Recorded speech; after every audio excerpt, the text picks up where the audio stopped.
আল্লামা সাঈদী তুমি মরণি, শহীদ হয়েছ তুমি এটাই জানি।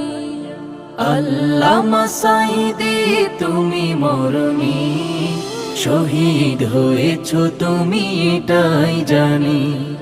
শহীদ হয়েছ তুমি এটাই জানি। কারাগারে কাটালে 13টি বছর। বিশ্বনবী মুহাম্মদ রাসূলুল্লাহ সাল্লাল্লাহু আলাইহি ওয়াসাল্লাম বলেছেন, রাষ্ট্রীয় দায়িত্ব পালনকারী কেউ যদি এক টুকরা সুতা বা তার চেয়ে ক্ষুদ্র কোনো জিনিস খেয়ানত করে, তবে কিয়ামতের দিন খেয়ানতের বোঝা মাথায় করে তাকে উঠতে হবে। মাননীয় স্পিকার, আল্লাহ রাসূল যে সরকার ব্যবস্থা প্রতিষ্ঠা করেছিলেন। শহীদ হয়েছ তুমি এটাই জানি। শহীদ হয়েছ তুমি এটাই জানি। দেহ মাঝে যতদিন